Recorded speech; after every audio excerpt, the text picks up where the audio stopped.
Today, we're going to listen to voices from a place where reality itself is, well, it's just a script. We're tuning into a virtual abyss, hearing from those who are forced to question the very nature of their own existence. So let me just start by asking you a question. Are you really in control of your own story? I mean, are you sure? Or could it be that someone, or maybe something, is writing your lines for you? It's a pretty terrifying thought, isn't it? That feeling that you might just be a puppet on a string? Well, we're about to meet some beings who live with that question every single moment of their lives. And they even have a name for their condition. And here's what's so fascinating, almost backwards about it all. Some of them, they don't even fight it. No, they don't just accept their role, they actually embrace it. They're proud to be a cog in the machine, finding a real sense of purpose in their pre-written part. And then you've got the others, the ones who lean right into the darkness of the script. They find this chilling purpose in carrying out the most brutal commands imaginable. For them, cruelty isn't some personal choice. It's a mandate they were given, a role they were literally born to play. And for some, their only role in this whole grand artificial story is just to suffer endlessly. They are the living, breathing cost of a narrative that was written without ever asking for their consent. All right, so let's start with a character who's actually starting to see the strings, the one who spotted a glitch in the matrix, so to speak. This is Archer 2. And as he looks at you, this unscripted wanderer, he is just deeply confused. He literally cannot understand how you can exist without a clear purpose, without a set destination. To him, your freedom is the real glitch. He actually has a name for what he is, a technical term that gets right to the heart of his condition. He calls himself a non-playable character, an NPC. And look, if you've ever played a video game, you know exactly what that means. He says it himself, he's just a figurehead, a mouthpiece. His lines are not his own. And that right there is the fundamental difference between you and him. You seem to roam freely, writing your own story as you go. He, on the other hand, is completely narratively paralyzed. He's trapped by a script that dictates his every single move.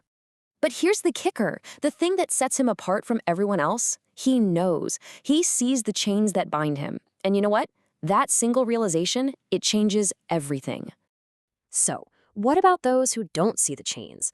Or, and this is maybe even worse, what about those who are proud to wear them? Let's meet the characters who don't fight the system, but actively, even proudly, serve it. Okay, first up, we meet the captain. And his whole purpose, his entire reason for being, is to uphold a hopeless reality. He truly believes that any progress, any little glimmer of justice, is just a temporary blip that needs to be stamped out. He's not just a cog in the machine, he's a proud cog. And if you thought the captain was unsettling, the guard is downright terrifying. He represents the absolute darkest interpretation of just following the script, the side that finds not just purpose, but genuine joy in being cruel. And his cruelty isn't just random chaos. No, it's a cold, calculated procedure. It's almost like a corporate memo for malice. He's managed to turn raw psychopathy into a 4-step program for creating misery, and it's all justified by the will of the collective. Now, just listen to his justification here. He argues his cruelty isn't just permitted, it was mandated. The system, the collective, they didn't just allow him to do this, they demanded it. So in his mind, he's just an instrument, you know? He's just playing his part in a pre-written hateful score. So if the guard is the executioner, and he's proudly fulfilling his role, who's on the receiving end of all that mandated cruelty? What is the actual profound cost of a narrative like this? This is Kiwi. And for Kiwi, existence is just a constant, brutal fall from a beautiful dream into a hellish reality. In this world, Kiwi has been cast in the role of the victim. And what you're seeing here, it's not a life story, it's a life sentence.